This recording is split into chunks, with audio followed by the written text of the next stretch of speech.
So there I was, Jake Martinez, 24 years old and living the absolute dream of serving reheated mystery meat to the galaxy's most pretentious scientists. Yeah, that's sarcasm, in case you missed it.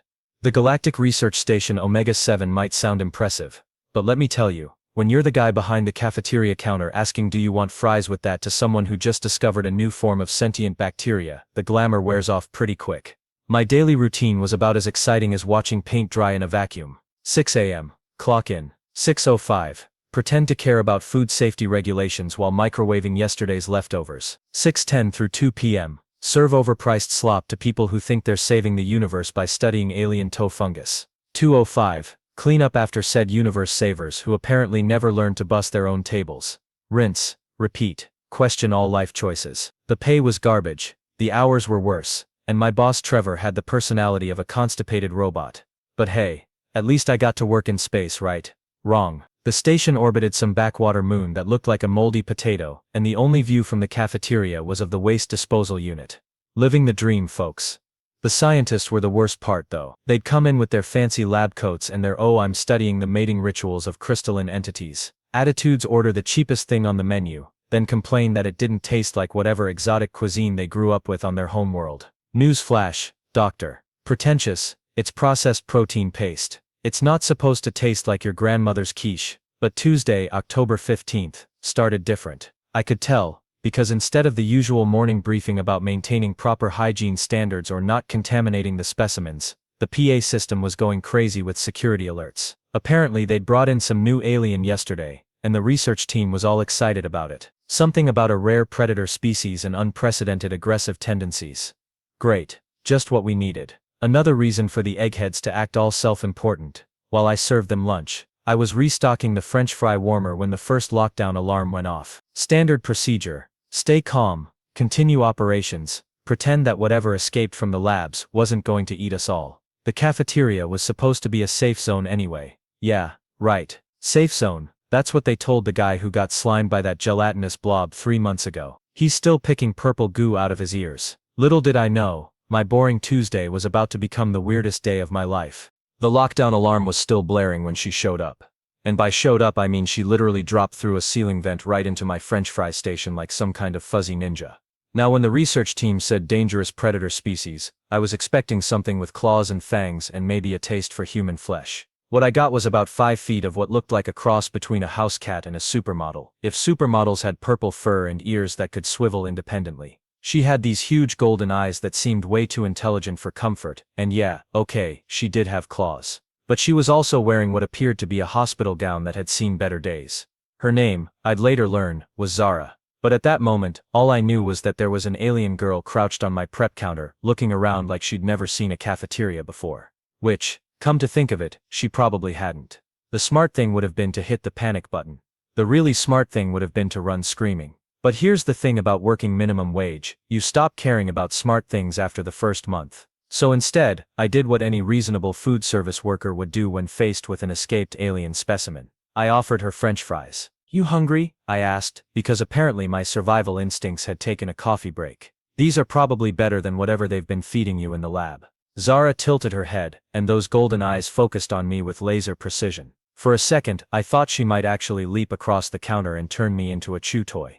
Instead, she sniffed the air, and her pupils dilated like she'd just discovered the meaning of life. She made this little chirping sound that was probably her species' equivalent of "yes please," and carefully climbed down from the counter. No sudden movements, no aggressive posturing. Just a cautious approach to the fry basket like it contained the secrets of the universe. I handed her a container of fries, and watched in fascination as she examined each one like she was conducting a scientific study. Then she took a bite, and her entire face lit up. I'm talking full-on euphoria here. She made another chirping sound, this one definitely happy, and started eating with the kind of enthusiasm usually reserved for religious experiences. "Good, right?" I said. "Secret is the salt. Trevor thinks it's too much, but Trevor thinks mayonnaise is spicy, so what does he know?" That's when the security team burst through the cafeteria doors, plasma rifles at the ready, expecting to find chaos and probably my dismembered corpse. Instead, they found me leaning against the counter while an allegedly dangerous predator sat cross-legged on the floor, methodically working her way through a large order of fries. "Martinez," shouted Captain Reynolds, the head of security. "Step away from the specimen." Zara looked up from her fries, then looked at the weapons pointed in her direction, and let out a low growl that made my teeth ache. But here's the weird part, she positioned herself between me and the security team. Like she was protecting me. "Whoa there, kitty," I said, because my brain-to-mouth filter had apparently joined my survival instincts on their coffee break. "They're the good guys." "Probably." She glanced back at me, then at the fries, then at the security team again. After a moment that felt like an hour, she sat back down and resumed eating, but kept one eye on the rifles. Reynolds lowered his weapon, looking more confused than relieved. "What did you do to it?" "I shared my fries," I said. "Revolutionary concept, I know. You know how some people say their pets follow them around like shadows? Well, imagine that, but your pet is a sentient alien who could probably bench press a small shuttle if she wanted to. That was my life for the next week." Zara had apparently decided that I was her person now. Not the research team who'd been studying her for months, not the facility director who kept trying to establish meaningful contact, and definitely not Dr. Evelyn Ross, the head xenobiologist who'd written 3 papers on interspecies communication theory. Nope, the alien girl had bonded with the guy who served her French fries, and she was making sure everyone knew it. It started small. She'd show up at the cafeteria during my shifts, just sitting quietly in the corner booth, watching me work. The first time, security tried to escort her back to the research wing. That's when I learned that Zara's happy chirping sound had a much less pleasant cousin, a hiss that sounded like a steam engine having an existential crisis. "She's not hurting anyone," I told Captain Reynolds as his team backed away from the very irritated alien. "Let her eat her fries in peace." But it escalated quickly. By day 3, Zara was following me to the supply closets, sitting outside the staff bathroom while I took breaks, and heaven help anyone who tried to cut in line at the cafeteria. She had this way of just appearing behind people who were being rude, and suddenly they'd remember their manners real quick. The real turning point came when Janet from accounting tried to complain about the temperature of her soup. Janet was one of those people who thought customer service meant having a personal punching bag, and she was laying into me about proper food handling standards and unacceptable service quality. That's when Zara materialized next to our table, like a furry guardian angel. She didn't say anything. I was still figuring out that her species didn't actually speak standard, but she fixed Janet with a stare that could have melted steel. Then she did something I'd never seen before. She put her hand on my shoulder. Janet went very quiet, then she went very pale. Then she left without another word. "Thanks," I told Zara. She made her happy chirping sound and went back to her fries. Dr. Ross started showing up more frequently after that, taking notes and trying to engage Zara in what she called structured interaction protocols. Zara would tolerate about 5 minutes of this before she'd deliberately turn her back on the good doctor and focus entirely on whatever I was doing. "This is unprecedented," Dr. Ross told me during one of her observation sessions. She was a tall woman with graying hair and the kind of intense stare that made you feel like a specimen yourself. "We've never documented pack bonding behavior in her species. They're supposed to be solitary hunters." "Maybe she's just lonely," I suggested, refilling the napkin dispensers while Zara watched with rapt attention. "You ever think about that? Being the only one of your kind on a research station full of strangers." Dr. Ross made a note on her tablet. "Interesting theory, but the territorial behavior is quite pronounced. She's marked you as hers." "Marked me?" I stopped mid-napkin refill. "What do you mean marked me? Haven't you noticed? She's been scent marking your work area. The counter, your apron, even your locker. It's subtle, her species doesn't have obvious scent glands, but the chemical residue is detectable." I looked over at Zara, who was innocently working on her daily fry allowance. "You've been marking your territory, haven't you?" She chirped and tilted her head like butter wouldn't melt in her mouth. "The bonding appears to be mutual," Dr. Ross continued. "Your stress hormones are notably lower during her presence, and your productivity has actually increased. It's as if you've formed a symbiotic relationship." Or I said, "She's just a person who likes French fries and doesn't enjoy being poked and prodded all day." Revolutionary concept, I know. Dr. Ross didn't look convinced, but she kept taking notes. Meanwhile, Zara had finished her fries and was now sitting in what I'd started thinking of as her booth, just watching me work. Every time someone approached the counter, her ears would perk up and she'd assess whether they were a threat to her personal fry dispenser. The weird part was, I was starting to like having her around. The cafeteria felt less lonely with her there, and it was nice having someone who seemed to actually enjoy my company. Even if that someone happened to be a purple-furred alien, who could probably snap me in half if she wanted to. I just didn't realize how protective she was getting until Trevor decided to write me up for encouraging unauthorized personnel in the food service area. That's when things got really interesting. Trevor Hawkins was the kind of middle manager who'd probably find a way to file a complaint about sunshine being too bright.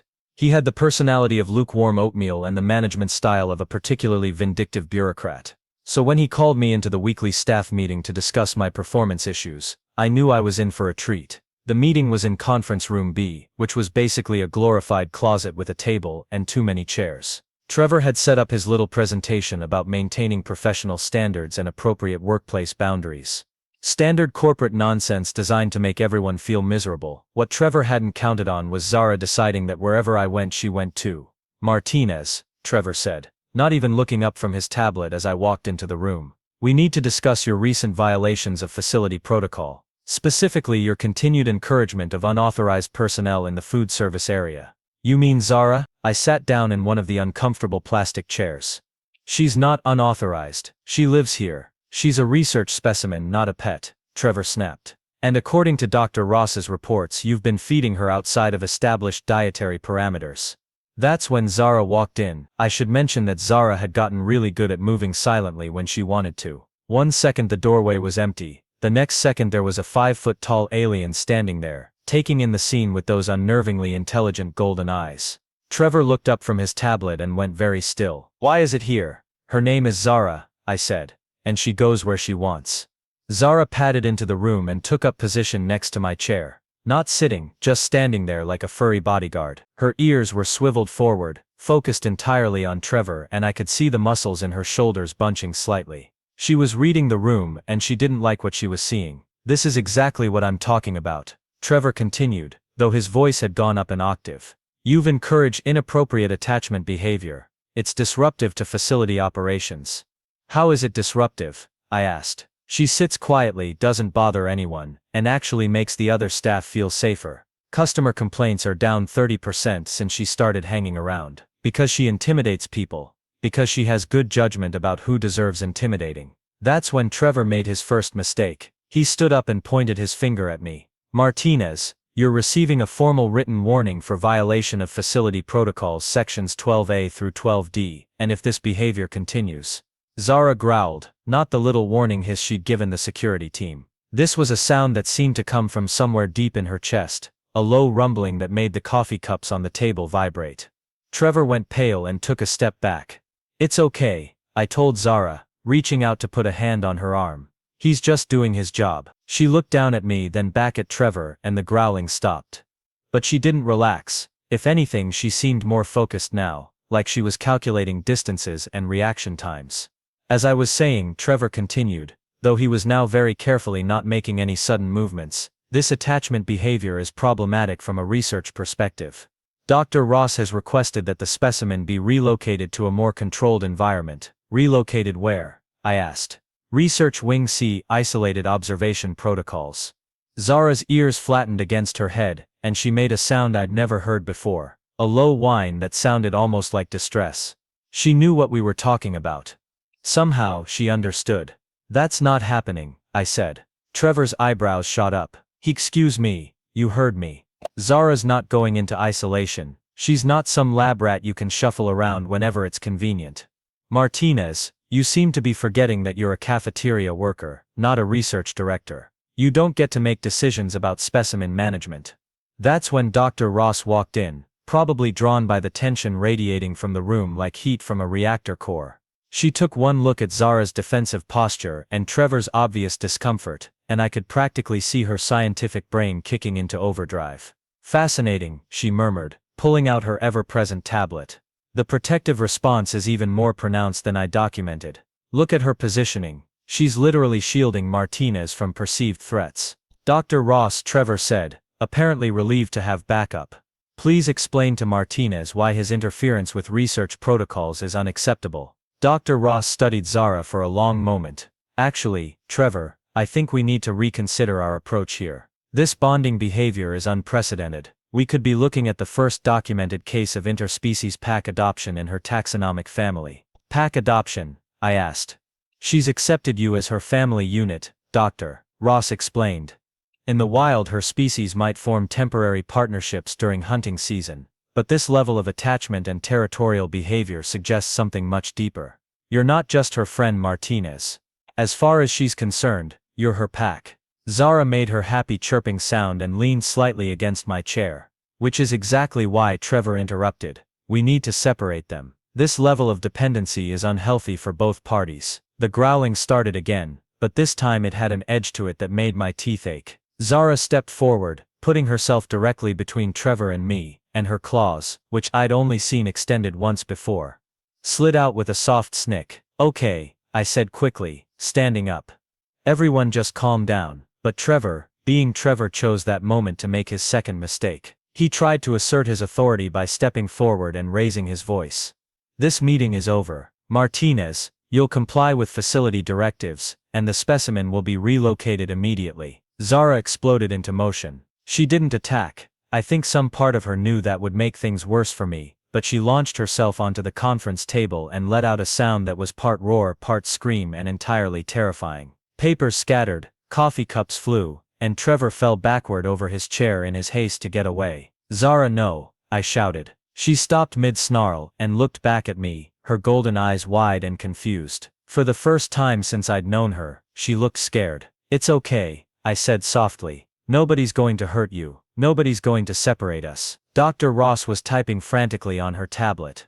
Remarkable, the emotional regulation, the response to verbal commands from her chosen pack member. This isn't just bonding. This is sophisticated social intelligence. Trevor picked himself up off the floor, his face red with embarrassment and anger. That's it, I'm calling Director Collins. This situation has gone too far. As he stormed out of the room, I realized that our quiet little arrangement was about to become everyone's problem. And knowing Director Collins, that was going to mean trouble for both of us. Director Margaret Collins was the kind of person who could make a board meeting feel like a military tribunal. She had steel gray hair, a voice that could cut glass, and the warm, nurturing personality of a black hole. When she called me to her office the next morning, I knew my cafeteria career was probably about to end in spectacular fashion.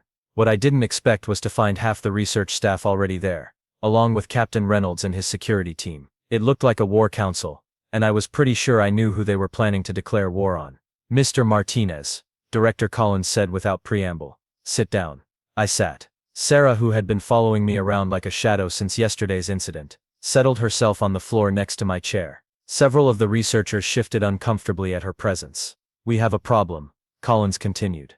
In the past week, facility operations have been disrupted multiple times due to your relationship with specimen Z47. Her name is Zara, I said. It has a designation, not a name. Collins opened a file on her desk. According to these reports, the specimen has displayed increasingly aggressive territorial behavior, interfered with standard research protocols, and yesterday physically threatened a member of my staff. She didn't threaten anyone. She was protecting herself. From what threat exactly? I looked around the room at all the faces staring at me like I was some kind of curiosity. From being treated like a thing instead of a person. Dr. Ross cleared her throat. Director, if I may. The behavioral data we've collected suggests that specimen Z47 possesses a level of emotional intelligence that we may have initially underestimated. Emotional intelligence or not, Collins replied, it remains a research subject, and research subjects cannot be allowed to form disruptive attachments to staff members. That's when Zara made a sound I'd never heard before. A low, keening whine that sounded like heartbreak given voice. She understood. Somehow she knew exactly what they were talking about. She knows, I said quietly. She understands every word you're saying. Impossible, said Dr. Henley from the linguistics department. Her species lacks the cognitive structures for standard language comprehension. Zara turned to look at him directly, tilted her head, and made what sounded distinctly like a snort of derision. Then she looked back at me with those golden eyes, and I could see the fear there, the confusion, the desperate need for someone to stand up for her. Director Collins, I said, with all due respect, you're making a mistake. Am I? Because from where I sit, Mr. Martinez, you've allowed a dangerous predator to imprint on you like some kind of pet. That's not just unprofessional, it's potentially catastrophic. Dangerous predator. I stood up and Zara immediately moved to stand beside me. Have any of you actually spent time with her? She's not dangerous. She's lonely. She's scared. And she's more intelligent than any of you want to admit, because it would mean acknowledging that you've been keeping a sentient being in captivity for months. The room went very quiet. Captain Reynolds' hand moved instinctively toward his sidearm, and several researchers took a step back, but Collins just stared at me with those cold gray eyes. That's a very serious accusation, Mr. Martinez. It's not an accusation, It's an observation. Look at her. I gestured to Zara, who was watching the exchange with obvious anxiety. She forms relationships. She shows preference. She gets happy when she sees people she likes and upset when they're threatened. She understands context and responds appropriately to social situations. If that's not sentience, then what is? Dr. Ross was typing frantically on her tablet again. The behavioral markers do support his assessment. The pack bonding, the territorial behavior, the apparent language comprehension. Enough, Collins said sharply.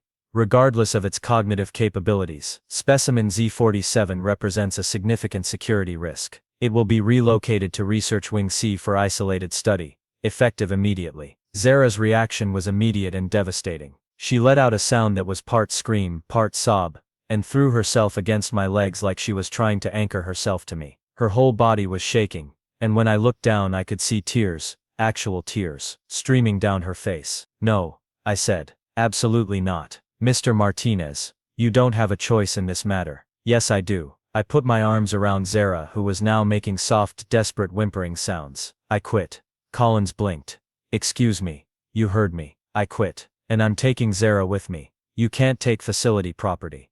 She's not property. The words came out louder than I intended, and suddenly everyone in the room was staring at me. She's a person. A scared, lonely person who's been stuck in your labs for months while you people poke and prod her like she's some kind of specimen in a jar. Captain Reynolds stepped forward. Martinez, you need to calm down. No, I don't think I do. I could feel something shifting inside me, some line being crossed that I hadn't even known was there. You want to know what I think? I think you're all scared. Scared that you might have been wrong about her from the beginning. Scared that you've been conducting experiments on someone who can think and feel and suffer just like you do. Zara looked up at me with those golden eyes, and for the first time since I'd known her she spoke. Not in standard. I don't think her vocal cords were built for it, but in her own language. A series of soft chirps and trills that somehow conveyed more meaning than all the reports and files in Collins's office. She was thanking me. Did she just? Dr. Henley started. Yes, Doctor, Ross said quietly. She did. That was definitely linguistic communication. Collins stood up, her face flushed with anger. Security, escort Mr. Martinez and the specimen to the holding area. We'll sort this out through proper channels. But as Reynolds and his team moved forward, Zara positioned herself between them and me, and I realized that we'd reached the point of no return. Her claws were extended, her ears flat against her head, and every muscle in her body was coiled for action. Don't, I said quietly, to the security team. Please don't make this worse than it has to be. Martinez, Reynolds said, his voice surprisingly gentle. You need to step aside. We don't want anyone to get hurt. Zara looked back at me one more time, and I saw the decision forming in her eyes. She was going to fight. For me, for herself, for the chance to stay together. And if she did that, if she actually attacked the security team, they'd have no choice but to put her down. I couldn't let that happen. Okay, I said, putting my hand on Zara's shoulder. It's okay, we'll figure this out. But even as I said it, I knew we were out of options. And from the look in Zara's eyes, so did she. You know what they say about desperate times calling for desperate measures? Well, I was about as desperate as a guy could get, standing in Director Collins' office with a heartbroken alien who was ready to take on an entire security team just to stay with the guy who'd shared his french fries with her. But sometimes when you're backed into a corner, you find strength you didn't know you had. Wait, I said loud enough to stop Reynolds mid-step. Before you do something we'll all regret, let me ask you something, Director Collins. Collins raised an eyebrow. You're hardly in a position to make demands, Mr. Martinez. Not a demand, a question. I kept my hand on Zara's shoulder, feeling the tension in her muscles like a coiled spring. What's the primary mission of this research station? To advance scientific understanding through the study of xenobiological specimens. And what's the most significant discovery you could possibly make? Collins's eyes narrowed. Get to the point. First contact with a sentient alien species, I said. That's the holy grail, isn't it?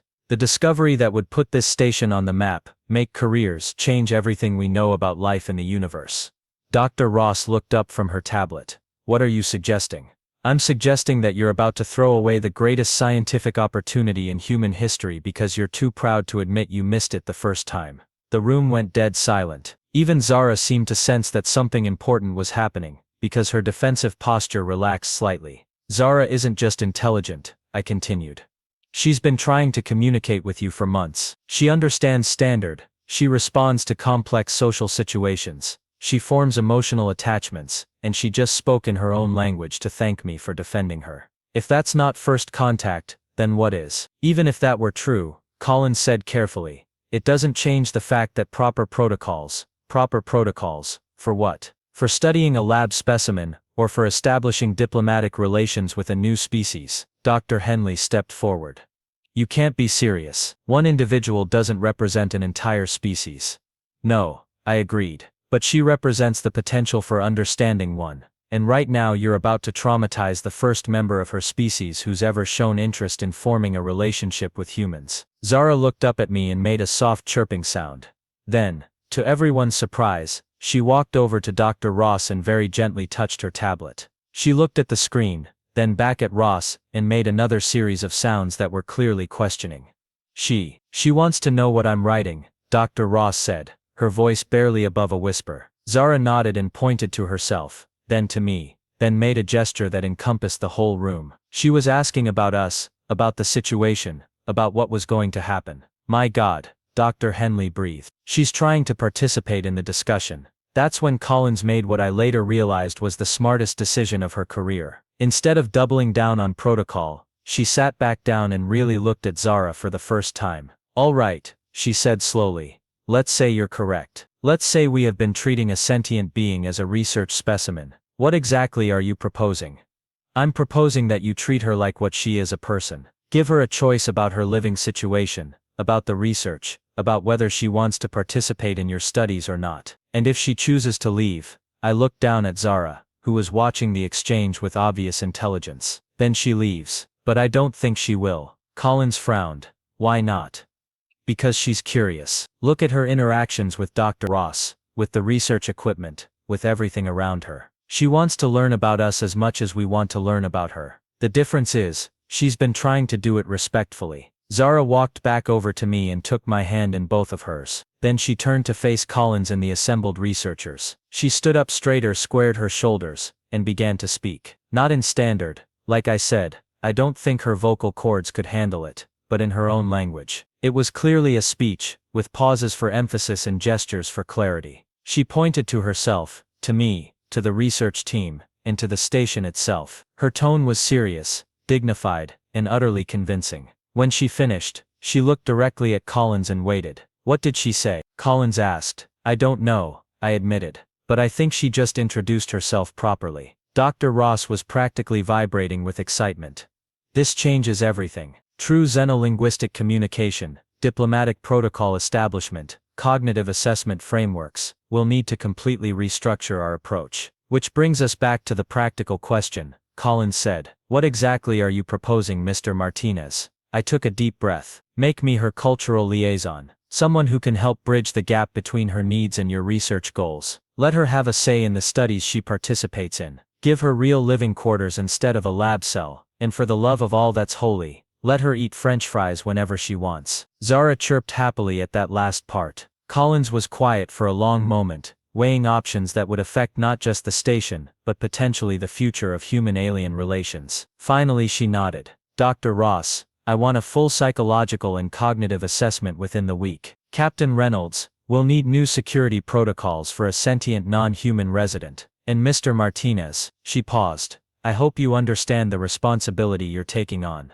I understand that Zara deserves better than she's been getting, I said. And I understand that she's been trying to give you the greatest gift in scientific history, and you've been too busy treating her like a lab rat to notice. Collins actually smiled at that, though it was a thin, wry expression. Point taken. Dr. Ross, please coordinate with Mr. Martinez on establishing appropriate protocols for our guest. 3 months later, I was back in the cafeteria, but everything had changed. My official title was now Xenocultural Relations Specialist, which sounded a lot more impressive than fry cook, but basically meant I still serve French fries to scientists. The difference was, now I also helped coordinate the most successful first contact program in human history. Zara had her own quarters now, complete with a communication setup that let her talk to other members of her species back on her home world. Turns out, she wasn't the only one who was curious about humans. We were setting up cultural exchange programs, joint research initiatives, and yes,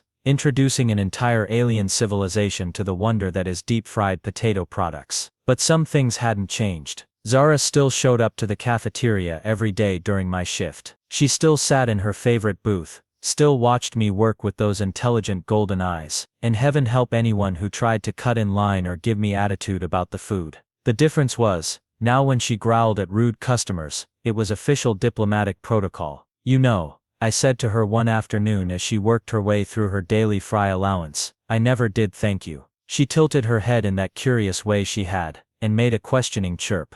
For choosing me, I explained. Out of all the people on this station, all the scientists and researchers, and important folks, you decided to trust the guy who serves lunch. Zara set down her fries and looked at me seriously. Then she stood up, walked around the counter, and gave me what I can only describe as a hug. It was awkward. She was taller than me, and had different proportions, but it was also warm and genuine, and absolutely perfect. When she stepped back, she touched her chest, then mine, and made a sound that I'd learned meant family. Yeah, I said, grinning like an idiot. Family. And you know what? As career changes go, accidentally becoming humanity's first alien diplomat wasn't too bad. The pay was better, the work was more interesting, and I still got to serve French fries to the most important person in my life. Even if she did growl at anyone who came too close while she was eating them. Some things, I guess, never change.